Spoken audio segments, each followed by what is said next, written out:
आगे राम कथा की महिमा गाई। बोले राम कथा अद्भुत है। राम कथा बनी कब? संवत 1631 करो कथा हरिपद धरी सीसा। 1631 में मुगलों के समय मुगलों का आक्रमण लगातार हो रहा था। उस वक्त गोस्वामी तुलसीदास जी ने हिंदुओं को एक ऐसा सनातन का सहारा दिया कि हिंदुओं की जय जयकार हो गई। हाँ, सच बता रहे हैं ना, गोस्वामी तुलसीदास जी रामचरितमानस की रचना करते ना उस वक्त हिंदुओं को कोई सहारा मिलता। धन्य है कली कुलशेखर गोस्वामी श्री तुलसीदास जी। जब मुगलों का आक्रमण लगातार हो रहा था तब हमारे गोस्वामी तुलसीदास जी ने एक ऐसा बाण पकड़ा दिया श्री रामचरितमानस कि जो हिंदू धर्म बदल रहे थे वो पुनः स्वधर्म सनातन में रह गए। बोलो सीताराम, जोर से बोलो। नौमी भौम बार मधुमासा अवधपुरी यह चरित प्रकाशा। अयोध्या नगरी में मंगलवार के दिन नौमी तिथि में श्री रामचरितमानस का प्रकाशन हुआ। अब रामायण की रचना तो कर दी पर इसका प्रचार करना जरूरी रह गया। विद्वानों से कहा रामायण पढ़ो। रामायण नहीं नहीं नहीं, ये हिंदी की है, भगवान तो देव भाषा सुनते हैं। हाँ, एक बात और है, विद्वान बैठे हैं, ब्राह्मण बैठे हैं, क्षमा करना, माफ करना, हाथ जोड़कर हम मांगते हैं, क्षमा मांगते हैं, माफ करिएगा। देखो विद्वानों में कभी एकता नहीं होती है और गांजा पीने वालों में सुबह लड़ाई शाम को एक, और ई वाले पब्बा वाले कितना लड़ाई हो जाए शाम को फोन लगाई ना, काहे हो ना जाए ठंडा ठंडा तनता। बोलो सीताराम।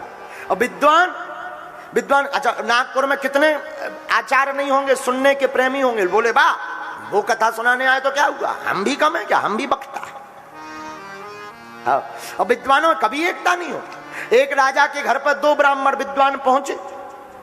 एक ब्राह्मण नहाने गया था, दूसरा बैठे तो राजा ने कहा बा बा बा जो आपके साथ में वो भी बहुत विद्वान है, आप भी हो पर वो भी है। वो वाले बोले हैं कहां के विद्वान, एक से भले दो, वो तो पक्का घोड़ा है घोड़ा। वो तो हम अकेले आ रहे थे तो हमने कहा साथ में ले चले, नंबर 1 का घोड़ा है। राजा बोलो जय हो। अब जे पंडित जी नहाने गए सो वो नहा कर आए, उनसे कहा महाराज ये जो महाराज गए ये तो बड़े विद्वान हैं, आप तो उतने नहीं हो। अरे बोले वो कहां के विद्वान, पक्का बैल है बैल, विद्वान तो हम हैं। राजा बोले जय हो।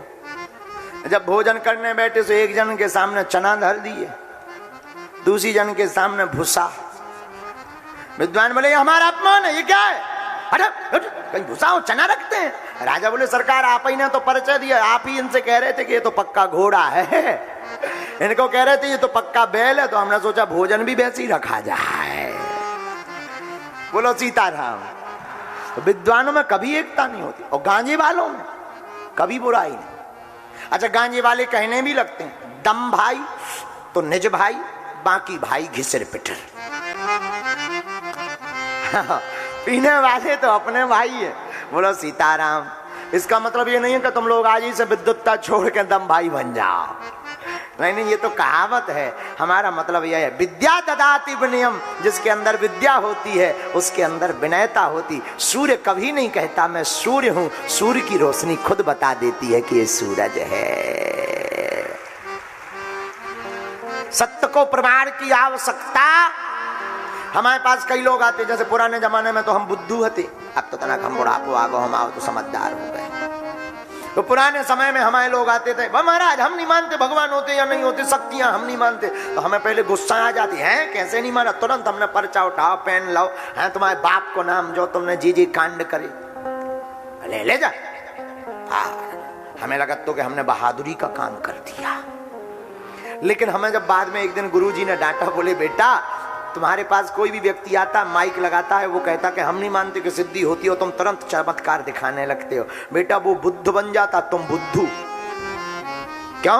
क्योंकि वो बिना टोकन नंबर के बिना धक्का खाए पर्चा बनवा के आशीर्वाद लेके चला जाता है। बाद में हमें समझ में आया, हमारे गुरुजी ने कहा, हमने कहा गुरुजी तब क्या करना चाहिए? बोले कोई कुछ कहता रहे, ये दुनिया का काम करना है, ये तो जिंदगी है, जब तक कुछ लोग, जब तक मरोगे नहीं तब तक कुछ कहोगे, और दुनिया अपन को क्या प्रमाण पत्र देगी कि हम राम जी के हैं कि नहीं?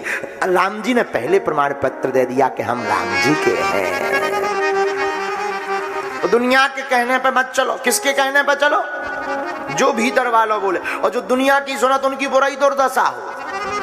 एक बाप और एक बेटा दोनों गधा बेचने जा रहे थे। गधा, अब ये मत कहना कि नागपुर के थे, कहीं और के। बाप और बेटा एक गधा बेचने जा रहे, पैदल पैदल पैदल। दो चार आदमी खड़े थे नागपुर के, बोले राम राम, कितना बुरा जमाना आ गया, साथ में गधा है, पैदल जा रहे। बाप बोला बेटा एक काम करो, बैठो। गधा पे दोनों बैठ गए, आगे चले। कुछ बूढ़े लोग बैठे थे, वृद्ध।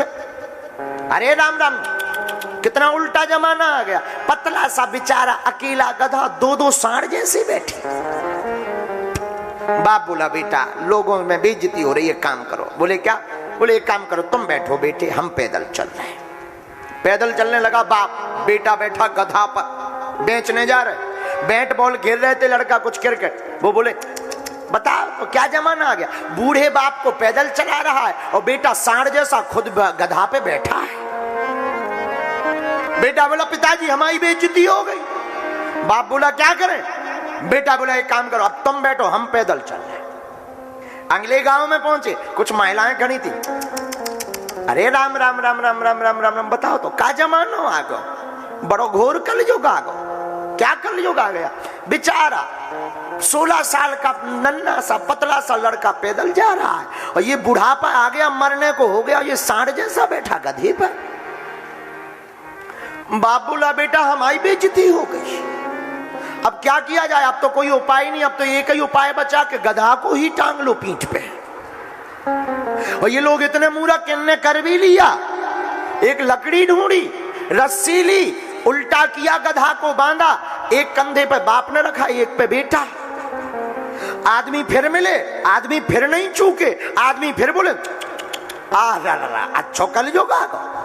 आज तक हमने लोगों को गधे के ऊपर देखा था,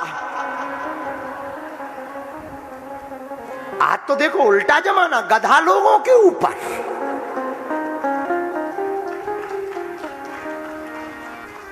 और फिर क्या, एक पुल पार कर ही रहे थे कि गधा का भी दिमाग खराब, गधा भी सुन सुन के हैरान के आखिर ये कब तक टांगेगी।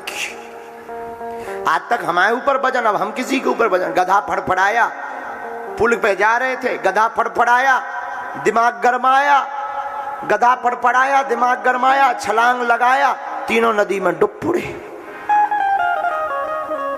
जैसे तैसे बाप बेटा को तैरना आया, तैर करके बाहर आया, बाहर चल करके पैदल घर पर आया। बाप बेटा दोनों चिंता में बैठे। बाप से बेटा बोला क्या हुआ बापू?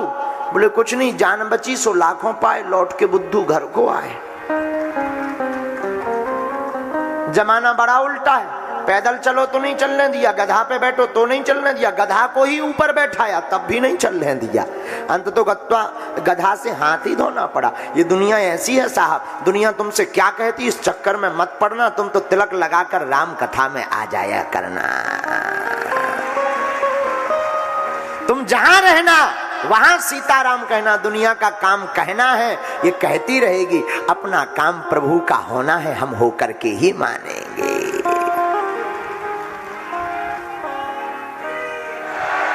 अबे या बोले अबे तक इंजन तमाओ गरम नहीं भाव तो का नागपुर के आओ का नागपुर के, हाँ तो ठीक है।